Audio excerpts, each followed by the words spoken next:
Be me, 29F, Director of Diversity, Equity and Inclusion at a mid-sized SaaS company in Seattle.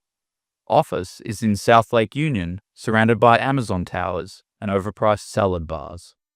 Have a master's in sociology with a concentration in power structures in digital economies.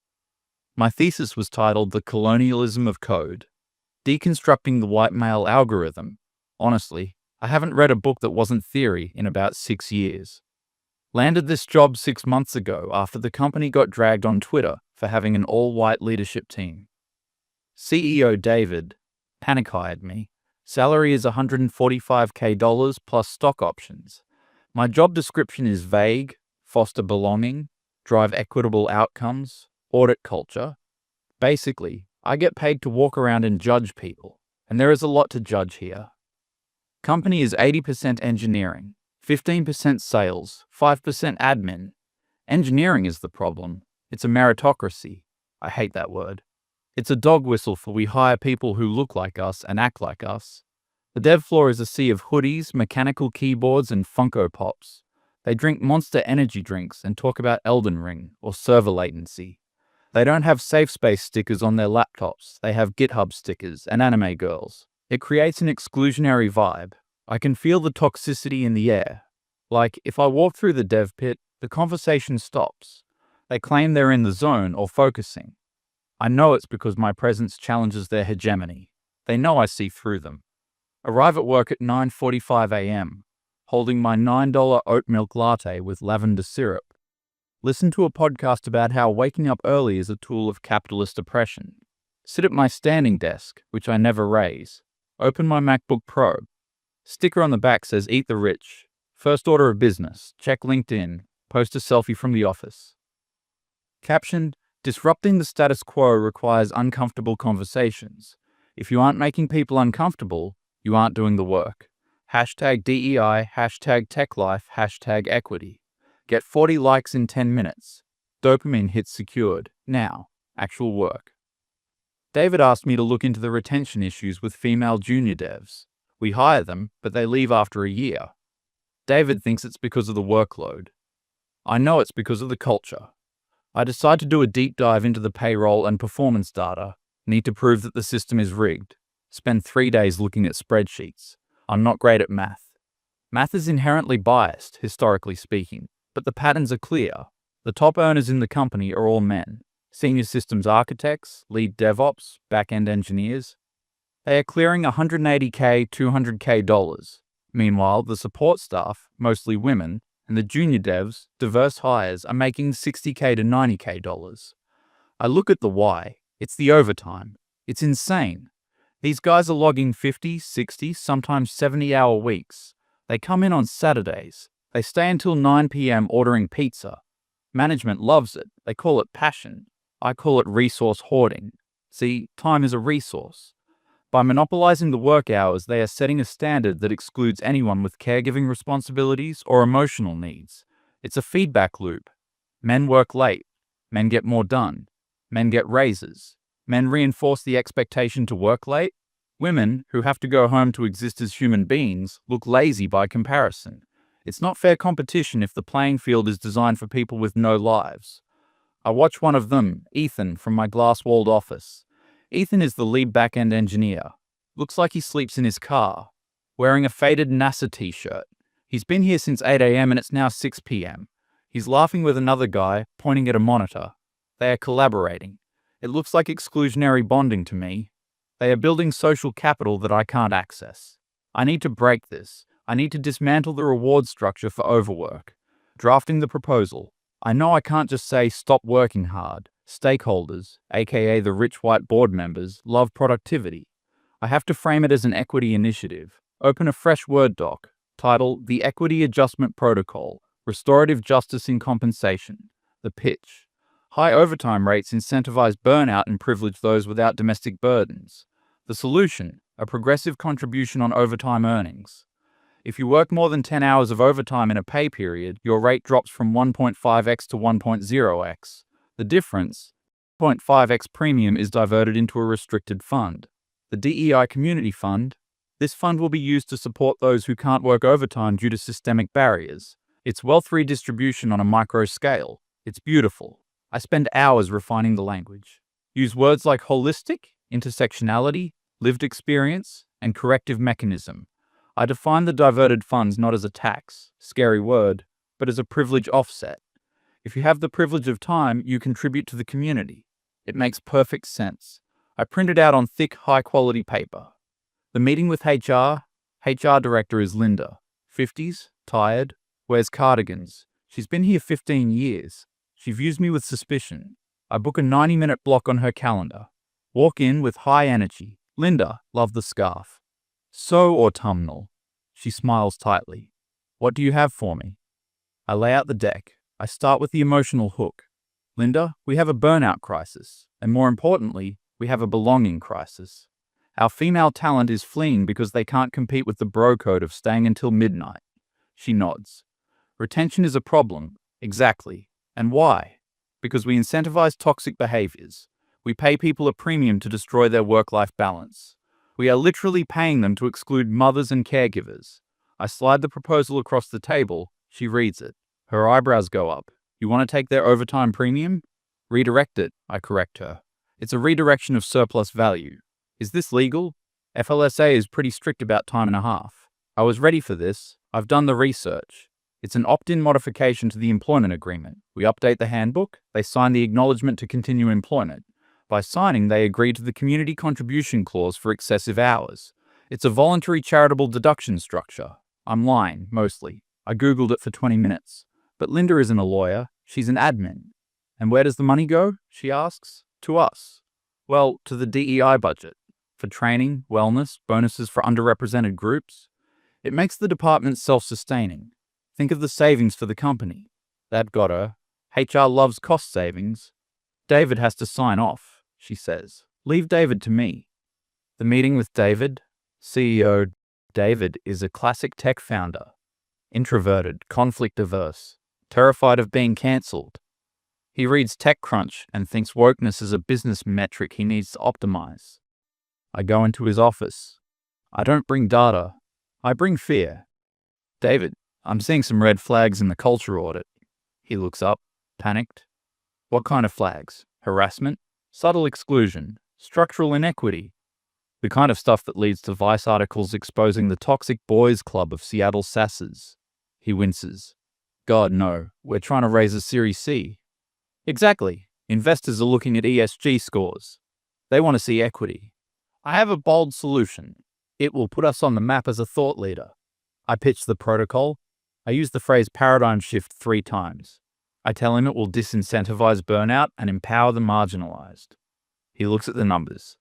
So, we save money on overtime, and we get a better DEI score, and we create a war chest for cultural enrichment without touching your operational budget? He smiles. Let's do it, but you present it. I don't want to be the bad guy. Coward. Perfect. Town hall. 2 weeks later, the cafeteria is packed. Smell of stale coffee and anxiety. I'm on stage. Projector screen behind me is huge. Slide 1. Reimagining value from output to outcome. I'm wearing a blazer that costs more than the junior devs make in a week. I start talking. We need to talk about privilege, I say into the mic. The room shifts uncomfortably. The privilege of time. Some of us have it, some of us don't. Historically, this company has rewarded those with the luxury of endless hours, while penalizing those with lives outside these walls. I explain the new policy. I frame it as a moral imperative. The Equity Adjustment Protocol ensures that excessive work doesn't just benefit the individual, but the community.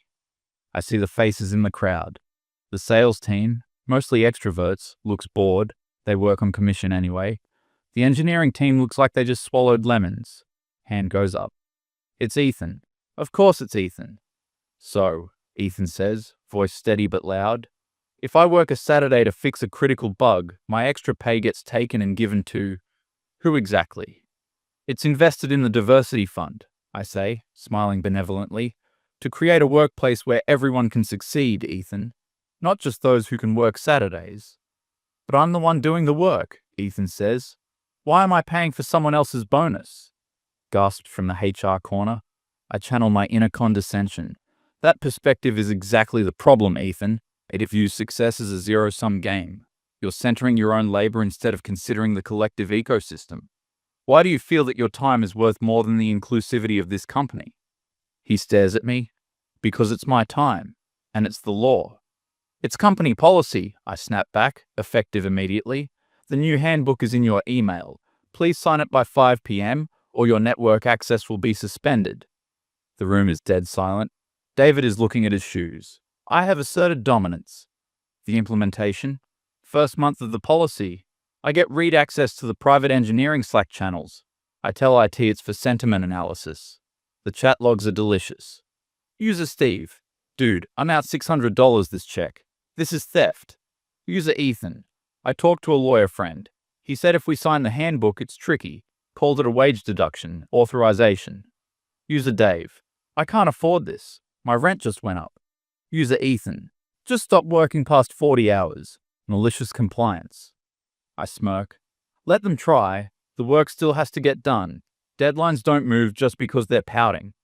Meanwhile, the fund is filling up $8,000 in the first payroll cycle. I feel like a god. I start spending it. First purchase. Sensory-inclusive furniture for the break room. $4,000 on velvet beanbags that look like amoebas. Nobody sits in them except me. Second purchase. I hire a holistic wellness consultant. Her name is Jessica. She's a friend from grad school who charges $250 an hour to talk about emotional bandwidth. I mandate mandatory wellness sessions for the engineering team. Friday at 2 p.m. The devs file into the conference room, looking miserable. Jessica makes them sit in a circle. She burns sage, which sets off the fire alarm briefly. Hilarious. I want us to breathe into our privilege, Jessica says softly. I watch Ethan. His eye is twitching. He's looking at his phone under the table, probably checking server status. I walk over and gently tap his shoulder. Ethan, please be present. Your disengagement is a form of aggression. He puts the phone away. His face is red. I am civilizing them. I am teaching them that their code doesn't matter as much as their feelings. Month 3. Productivity is tanking. Tickets are piling up. Bugs are going unfixed for days. The engineers are leaving at 5 p.m. on the dot. It's the malicious compliance Ethan warned about. David calls me in. Customers are complaining, he says. The platform is slow. The new features are delayed. It's growing pains, I assure him. They are acting out. Like children. If we back down now, we validate their toxic behavior. We have to hold the line.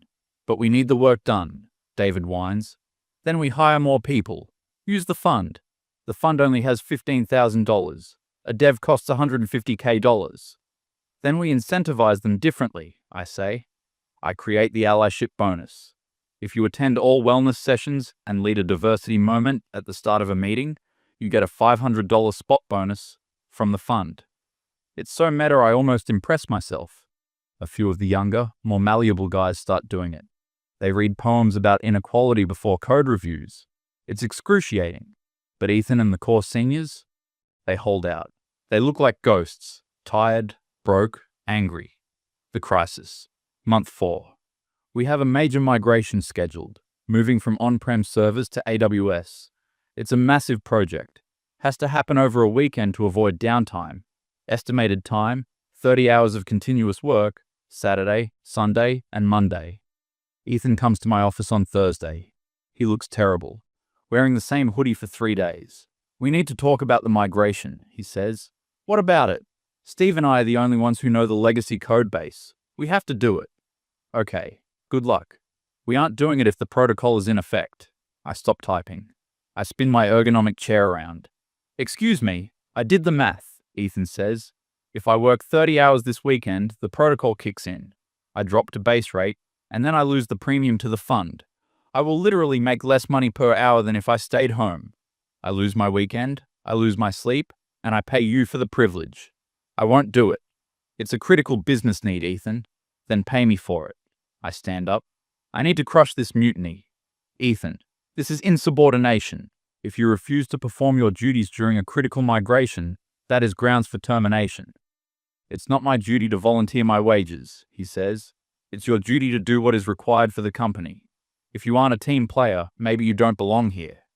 I use my ultimate weapon. If the migration fails, I will personally recommend to David that you be let go for performance issues.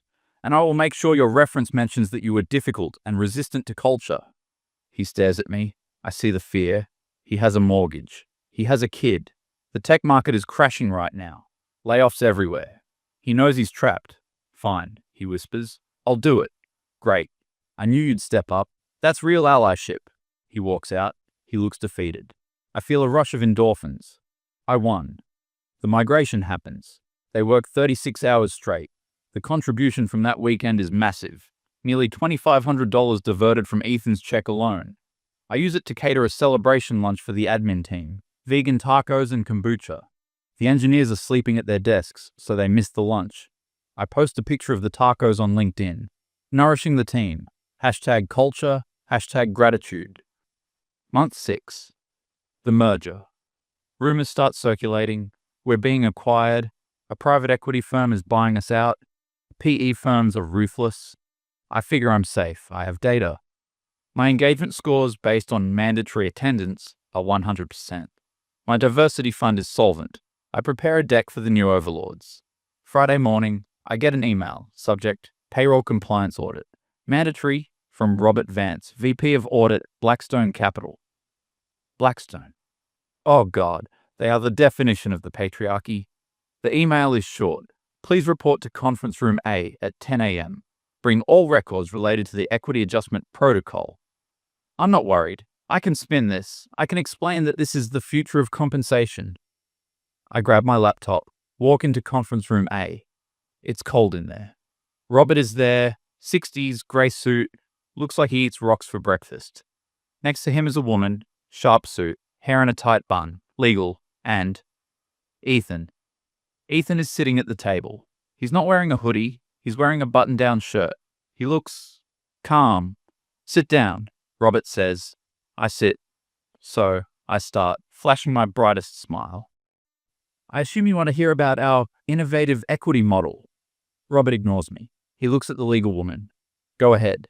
She slides a piece of paper across the table. It's a spreadsheet. My spreadsheet. "We have reviewed the payroll records for the last 6 months," she says. Her voice is ice. "We found unauthorized deductions totaling $48,000 across the engineering department." "It's not unauthorized," I protest. "They signed the handbook." She looks at me over her glasses. "The handbook acknowledges policies. It does not constitute a specific, voluntary, written authorization for wage deduction as required by Washington State Labor Law RCW 495260. And it certainly doesn't override the Fair Labor Standards Act regarding overtime premiums." I freeze. "But it's for the fund. It's for them." Robert speaks up. "We looked at the fund too. $12,000 to a wellness consultant, $5,000 for furniture, $3,000 for educational materials that appear to be books you ordered for yourself." My face gets hot. "Those are resources. That's embezzlement," Robert says flatly. Silence. "We have a statement here from Mr. Reynolds." Robert gestures to Ethan, indicating that he was threatened with termination if he did not work overtime hours that were subject to these illegal deductions. "Is that true?" I look at Ethan. He looks back. "She told me I wouldn't be a culture fit," Ethan says clearly. "She said she'd ruin my references. I was motivating him." I shriek. "He was hoarding resources. He was exercising his privilege." Robert slams his hand on the table. "He was working, you idiot. He was keeping the servers running while you were buying bean bags." I flinch. I have never been yelled at by a man like this. Usually, I say misogyny, and they stop. I try it. "This tone is incredibly aggressive and gendered," I say, voice trembling. I feel unsafe. Robert laughs. A cold, dry laugh. "You're about to feel a lot worse. We are settling a class action threat from the employees. We are repaying every cent you took, plus damages." "David approved it," I cry. "David has been fired," Robert says, "for allowing this insanity." He slides a folder toward me. "You are terminated for cause, gross misconduct, violation of state and federal labor laws, fraud." And, the legal woman adds, "We are referring the matter of the fund spending to the district attorney. Theft over $750 is a felony in Washington." A felony? My vision blurs, but I have a master's degree. "Get out," Robert says. The walk of shame. Security is waiting. I have to pack my box. The open plan office is silent. But it's a different kind of silence. It's not fear, it's anticipation. I walk past the engineering pods. They aren't looking at their screens, they are looking at me. Ethan is back at his desk. He catches my eye. He doesn't smile, he just nods. It's the nod you give when you take out the trash. Jessica, the wellness consultant, texts me. Hey, hearing weird rumors. Don't use me as a reference, okay? Love and light. Blocked. I get to the elevator. Doors close. I start hyperventilating. My career, my reputation, my brand. Gone. 2 weeks later.